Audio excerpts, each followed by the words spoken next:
Hello and welcome back to Bookmark Chronicles. Today we're going to have a discussion. I have not done a discussion video in quite some time.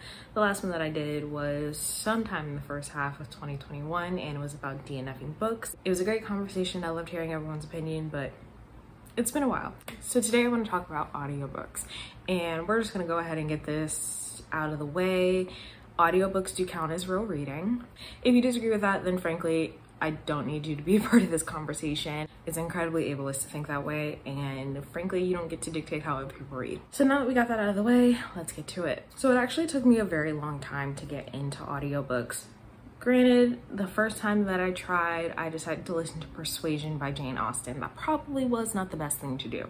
So the first time I considered getting into audiobooks, I was in college, and at the time I didn't listen to podcasts or anything like that. If I had headphones in, it was strictly music, nothing else. So like I said, I tried with Persuasion, which was not a great idea.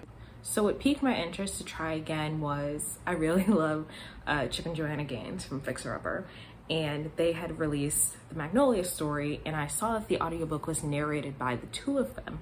So I picked that up, and that was the first time I listened to an audiobook and didn't have to keep rewinding because I was listening to it on a speaker and I would walk away and forget that it was playing, or while I was listening I didn't zone out, realize that I wasn't paying attention and have to rewind it again, which is basically what happened the entire time I tried to listen to Persuasion. But I was actually interested in this story. So after listening to that, I picked up other audiobooks that were narrated by the author, biographies and memoirs, Taraji P. Henson, Jennifer Lewis, Gabrielle Union. So that was how I got into audiobooks, and then from there I started to branch out a little. This brings me to the genres that I prefer to listen to on audio. As I mentioned, biographies and memoirs. Frankly, in my opinion, I think the best way to hear someone's story is for them to tell it, and I love listening to people tell their own stories on audio. Rather than just reading it, I'll typically follow along and do a blended read.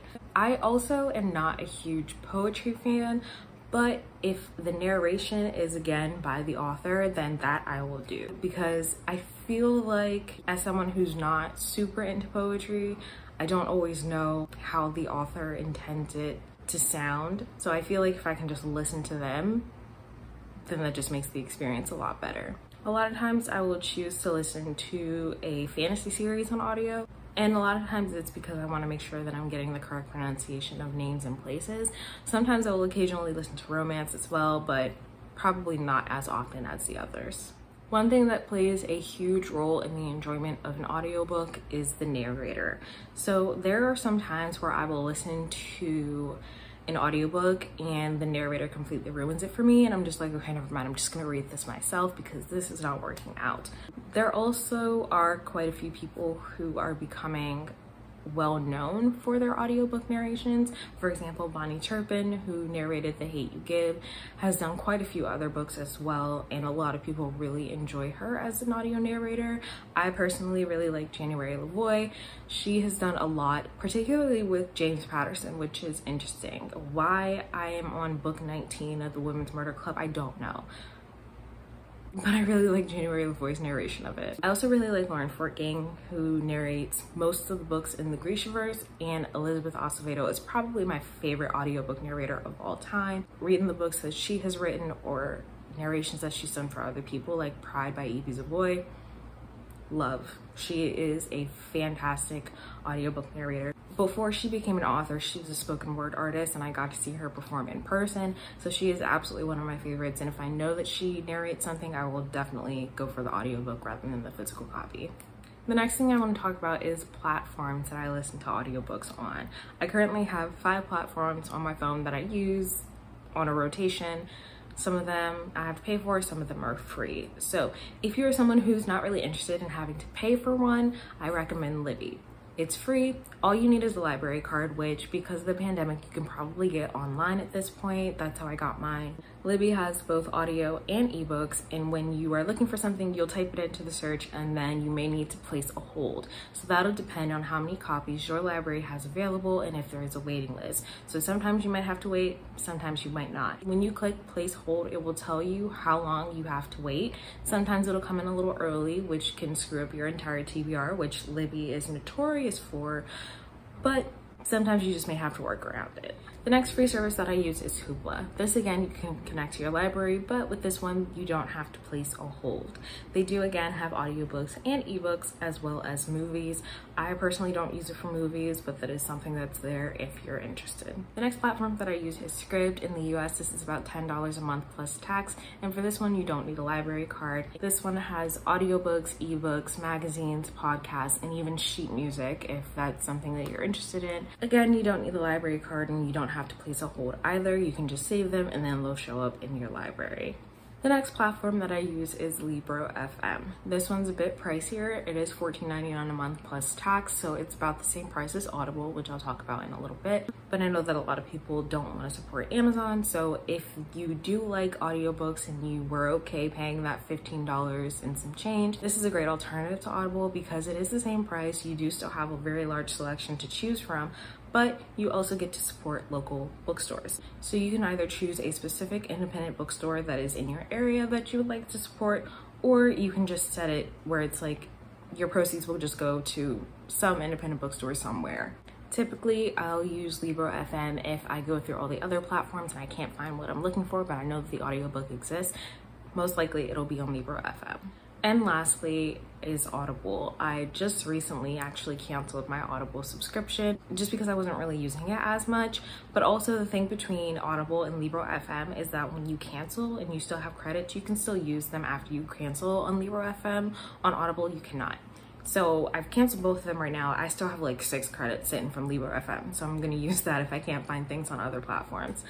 But the cool thing about Audible, if you do have it, is if you have the premium subscription, whatever it's called, you do also get access to premiums and exclusives. So there are certain audiobooks that are only available on Amazon. So recently I listened to The AI Who Loved Me by Alyssa Cole. That is an Audible exclusive, and it is narrated by a full cast, including Regina Hall and Mindy Kaling, which is really cool. And to listen to that one, I didn't have to use a credit because it was included in the membership. So there are some perks to Audible, but if you don't want to support Amazon, I highly recommend Libro.fm because it's a fantastic alternative. And lastly, this brings me to my favorite books to listen to on audio, starting with Sadie by Courtney Summers. So what's great about this book is that it's told in dual perspectives. Part of it is told by Sadie, who has a stutter, and the voice actor did such a great job. The other half of it is told through a podcast. So even though I previously didn't listen to podcasts, the way that it's told in this story was really, really cool and I enjoyed it. Next is Six of Crows. One of the things that I love about Six of Crows is that it has a full cast. So I mentioned Lauren Fortgang being one of the narrators that I really like. She narrated the Shadow and Bone trilogy and the King of Scars duology, but also was a part of the full cast for Six of Crows and Crooked Kingdom. And while I love it because it has a full cast, this is another thing about narrators that you don't like. The one person that I hated was the voice actor for Wyland.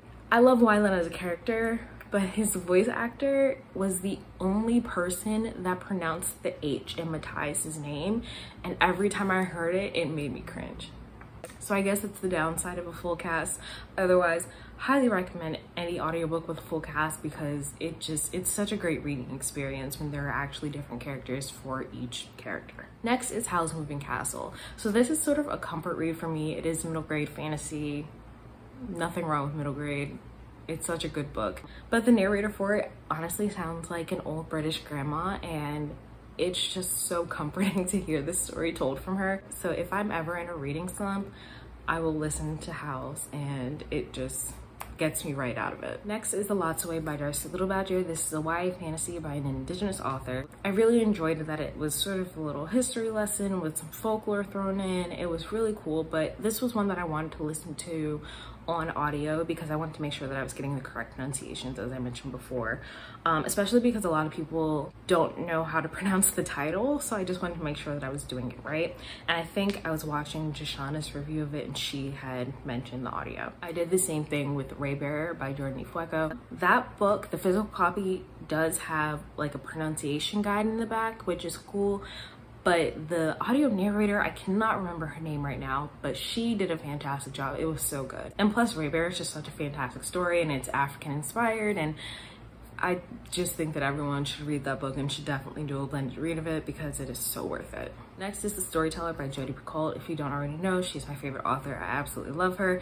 But this particular audiobook, so it is a World War II novel. It also has a full cast, and I think that was part of the reason that it was so enjoyable. Like, the story was good, but having a full cast makes it 10 times better. Earlier I mentioned The AI Who Loved Me, which had a full cast and was an Audible exclusive. I will say, and I think this is something that is unique to Audible exclusives, is that they are starting to be really creative with the way that they tell the stories. So one that I listened to was called Henrietta and Eleanor, and it was a retelling of Dr. Jekyll and Mr. Hyde. It sounded like I was watching a movie. Like, there were background noises of cars driving by, or like footsteps on the sidewalk, which is not something that I had previously experienced while reading an audiobook, and I really enjoyed the way that they did it. So if you are okay with supporting Amazon, that is something to think about, because their exclusives, the way that they're starting to tell them, is really creative and really immersive, and I really enjoyed that. So those are my feelings on audiobooks. Let me know, what are your favorite books to listen to? Who are your favorite narrators? What platforms do you use, and what genres do you prefer to listen to? Otherwise, that's all I have for you today, and I'll see you in the next video.